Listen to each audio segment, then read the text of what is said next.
Hey guys, and welcome to another PixLab tutorial. So I'm not using the tutorial Tuesdays scheme anymore because I haven't been able to put out a lot of tutorials for you guys on a Tuesday in a while. So I think what we're going to do is we're just going to try and put out tutorials every 1 or 2 weeks for you. Hopefully I can stay consistent with this. I do appreciate you guys and your support with the channel. It's been kind of rough with me over the last few months really to do these tutorials. So today I actually have an opportunity to do one. So let's get right into it. And today I'm going to show you guys how to do planet gravity. So this will represent our planet over here, the sphere, and this will be an asteroid. It could be a spaceship or a satellite or another planet for that matter. I mean, really, there's no limit to what you can do with this. Uh, so what we're going to be doing today is I'm going to show you how to set up the scene so that gravity does not affect these rigid bodies once we attach rigid body elements to them, and how to create a sort of a field or a radius around it, an orbit zone that will pull in rigid bodies or objects on the outside of the planet towards the center point of the planet. Now this is a bit of a variant on something I recently wrote, which was a magnet script, except that it plays off in a zero gravity field, and it can get quite fun uh, in that there's no gravity or uh, no other forces pulling objects around. Um, so yeah, keep a lookout for a new asset that I've just submitted to the asset store, which will be a little physics library that'll include things like this and the magnet script and all of that. Um, right, so let's get right into it. So first off, we have our planet on the right side here, which really is just a sphere with a bit of bump mapping on it.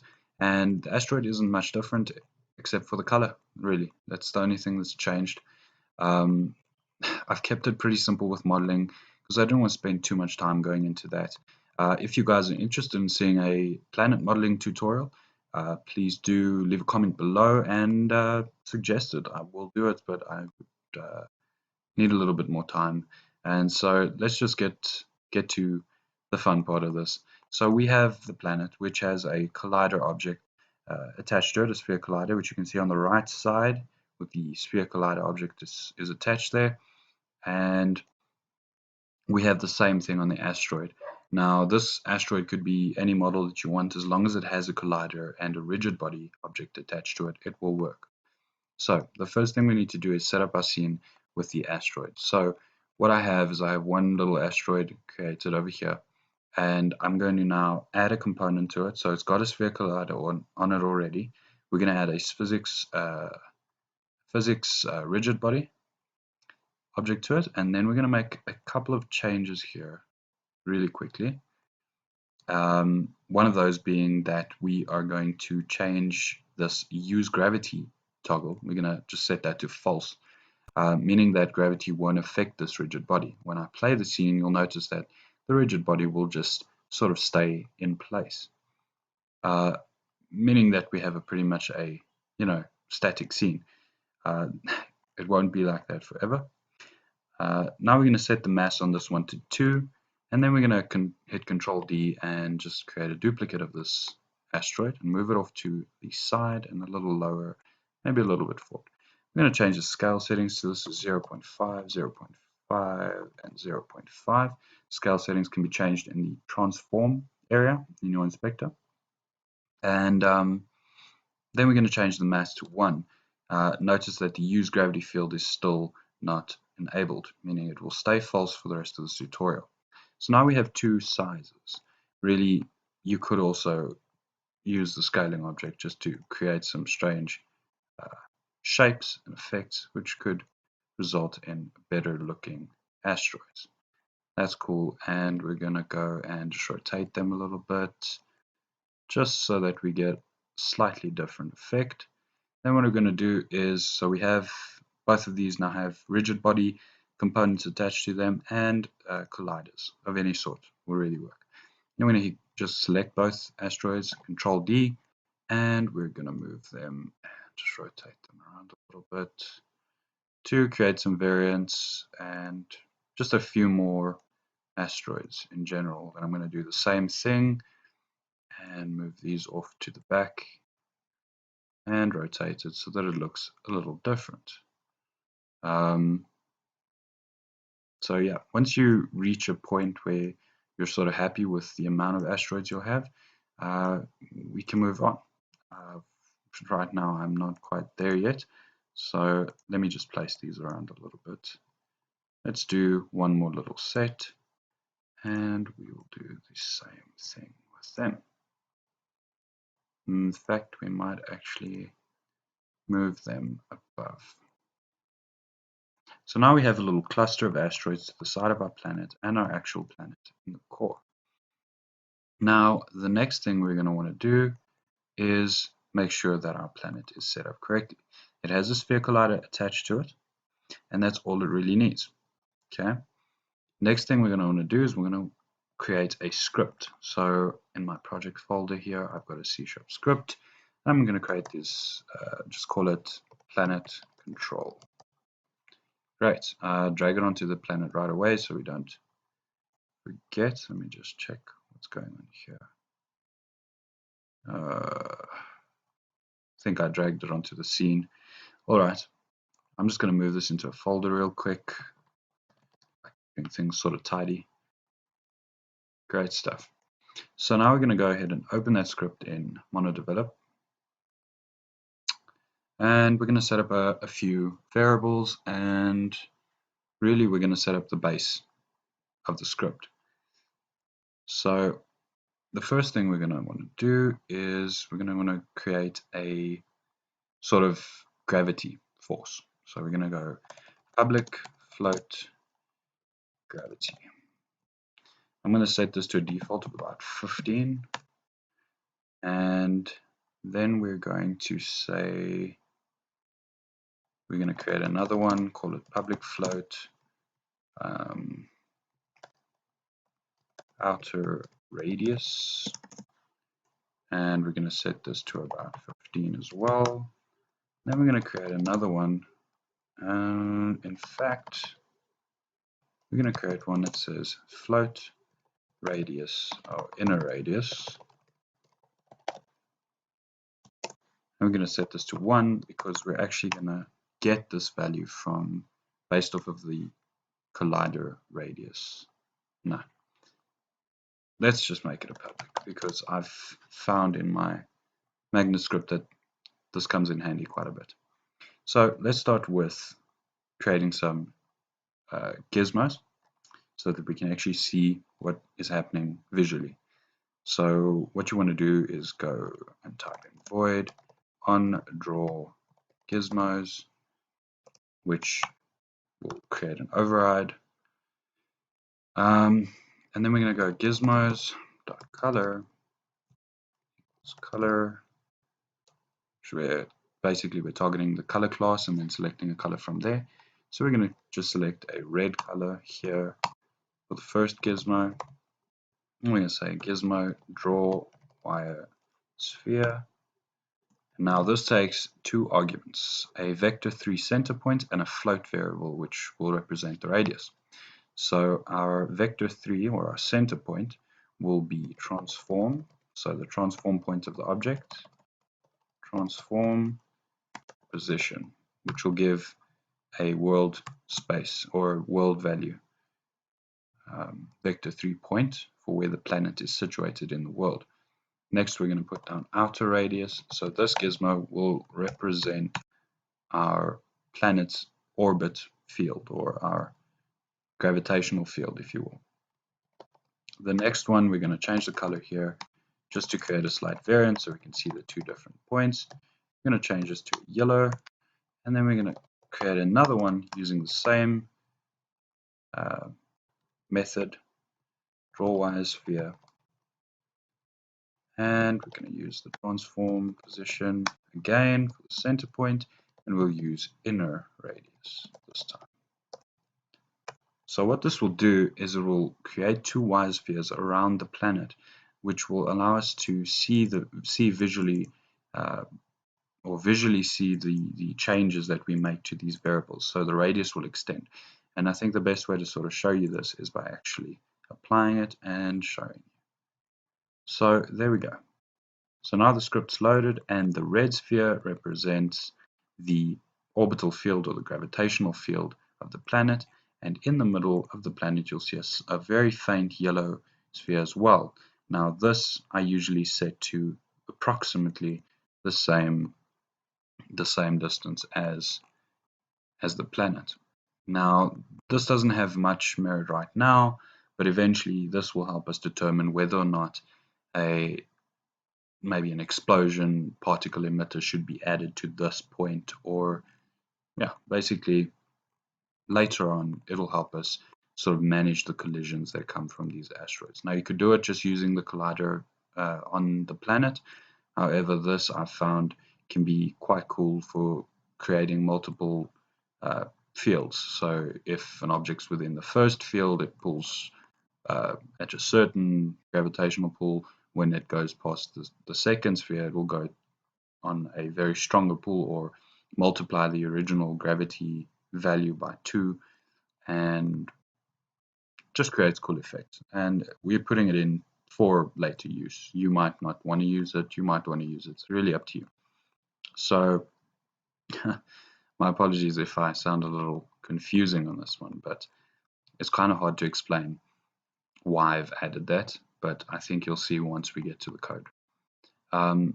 So now the next thing we're going to want to do is create an update.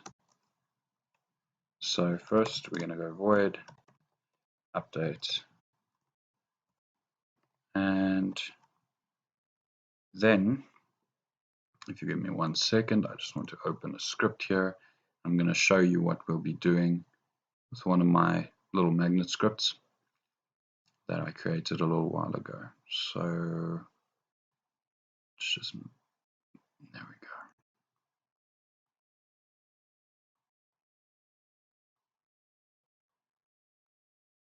Great. Okay, so what we're going to be doing is we're going to be fetching all the colliders within a radius. So really, let me show you. So the way we're going to do this is we're going to look for all colliders. We're going to get an array of colliders, and we're going to call them just. Let's just have a look here. Objects. Yeah, let's go with that naming structure. So objects equals physics. So we're targeting the Unity physics class, and then we're going to look for overlap sphere. So physics.overlap sphere will allow you to basically create a radius the same way we did with the gizmos down here, where you feed in a center position, which will be your origin point of the planet, and a radius value. So what we're going to do is we're going to go with transform dot position, and then we're going to take the outer radius. So what this line of code will do is it will get all objects within the radius, within the specified radius, that have colliders attached to them. The next thing we're going to do is we're going to use a for each loop. Okay. Let me just check my structure here quick. All right. So for each collider, and then we declare it as a variable for that collider. So each collider, as it loops through, it will use this to identify the collider it's currently handling. And then we go objects. So for each collider in objects. Let me just check that. Should be correct. Why is this not working?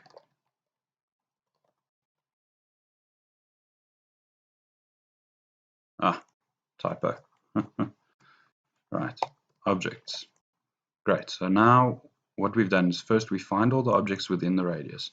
Then we're going to loop through each collider object, and we're going to do something with it. Now, this is where it gets quite interesting. So what we're going to do first is we're going to check, does this collider, so does collider get component have a rigid body component attached to it? So the way we identify whether or not a component is attached is by calling the getComponent method and feeding in the rigid body type. This will return true if a rigid body is attached to the collider object being processed, which is fantastic. Then we're going to focus on, we're going to create a rigid body R, and we're actually going to get, so collider dot, we're going to get that current rigid body that we're dealing with, the actual component, so that we can target the add force functionality. So first thing we need to do is we're going to create a direction variable. This will actually, we don't need to create a vector, the variable will actually feed it right into the arguments. So we're going to say R. So let's bear in mind that R is targeting the collider's rigid body. So we're dealing with this collider's rigid body object. We add force, which is another nice little method that's been created by Unity for us. And this has various constructors, but we'll be using the second constructor, which takes a vector3 force value and a force mode, and that's what we'll be feeding into it. So we're going to be doing a little bit of math here that allows us to actually draw the rigid body towards the planet. Now I'm just going to copy this over because it'll make a little bit more sense if I just explain it to you. So we're going to say gravity times, so the gravitational pull, force, times the following value. Now, what we're doing here is we're actually going to get a direction. So this is quite a nice little helpful way to actually find the normalized direction between two objects. So we need to find the direction between the asteroid and the planet, meaning we need to find a way to pull the asteroid towards the planet without rotating its forward position. That way we won't have any funny artifacts when the asteroid is moving towards that planet. So in order to get that direction, what we do is we take the current transform position, which is the planet's position, and we subtract from that the collider's position, and then we normalize that value, which will give you that radius value or that directional value that we want. And then the next thing we're going to do is we're going to feed in a force mode. So this force mode, we're going to go with acceleration. Or perhaps, yeah, let's go with impulse instead. Impulse will take into consideration the rigid body's mass, meaning that certain objects will move towards the planet faster than others because, as you remember, we set up our asteroids to have various mass points. So that's all we're going to do for now. And I just want to check something here. Right, so I've checked for distance. Okay, yeah. So one more little check that we need to do is to actually check if the current collider's distance is not less than the inner radius. So if, and then this is quite a nice little helper tool as well, vector3.distance. This allows you to actually check the distance from an object, from a center point to an object, or from an origin point, from between 2 points. But I'm mumbling. Okay, so our first point here would be transform position, meaning the distance from the planet to the collider.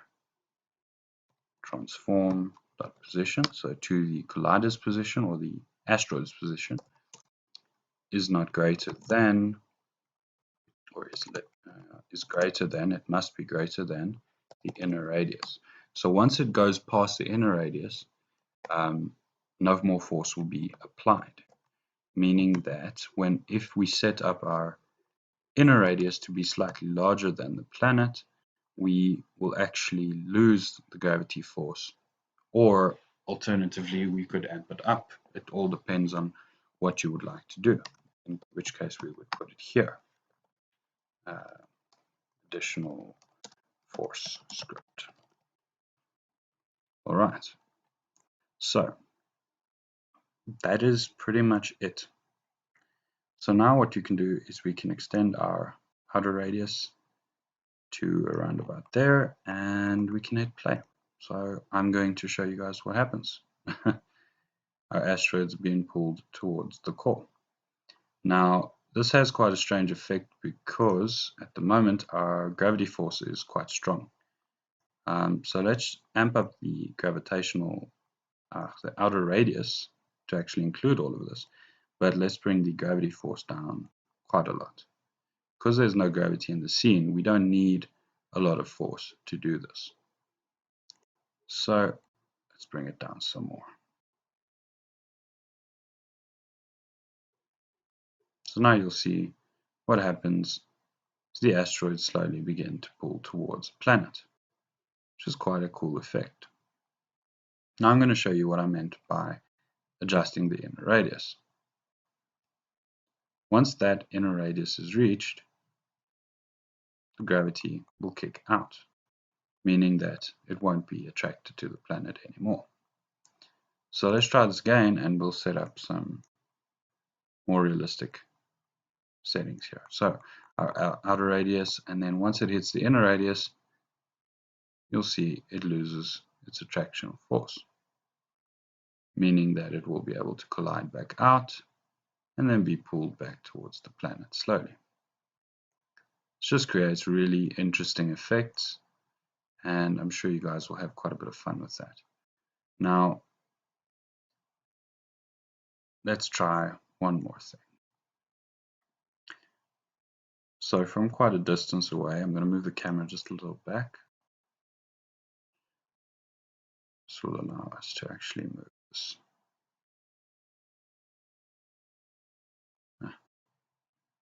Let's set our inner radius to where the planet's surface is, and our outer radius quite large so that we actually have all of these objects within our range.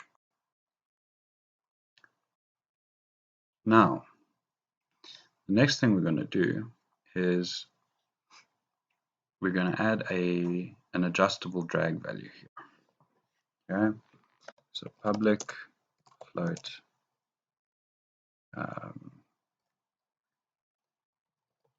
drag or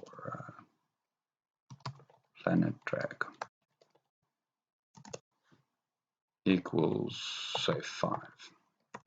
So this will allow us to channel the rigid body attached to each collider and affect its direct drag value to the planet drag. I've made another small typo here. What this will allow us to do is adjust the speed at which these asteroids move towards the Earth or the planet, essentially.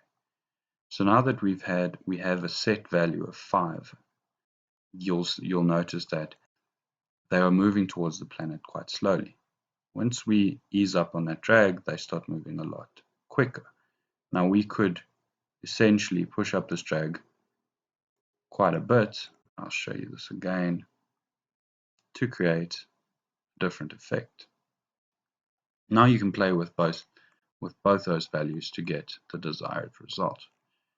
Now just to show you that this is sort of, this is working all the way around, I'm going to duplicate all our asteroids and actually create a few more clusters around the actual sphere or planet.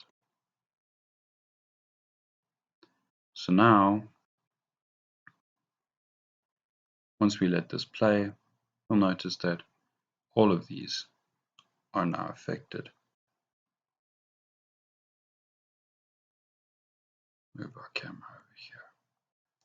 You'll notice that that sort of acts like a bit of a magnet, and really it is a variant on the magnet script that I wrote before, which now allows you to create quite interesting effects, if you will. Now you'll notice that the gravitational field completely stops once the inner radius is reached. Adjusting that inner radius will cause all of these to move the way they're supposed to.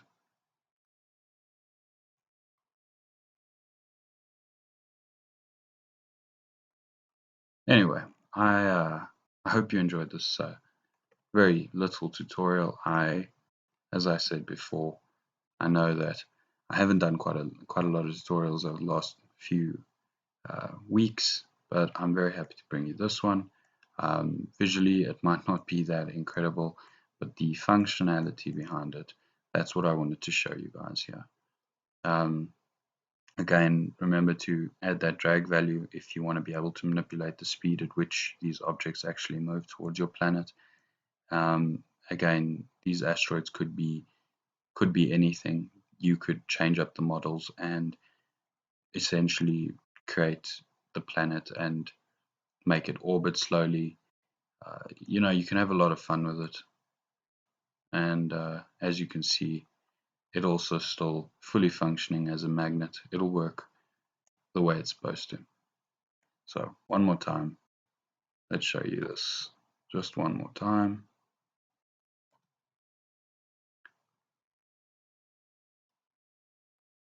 There we go. Anyway, please subscribe, leave a like and a comment if you enjoyed this video. If you have any suggestions or would like to see me develop anything specific, please do let me know. And yeah, hit like, subscribe as always, and yeah, keep on learning.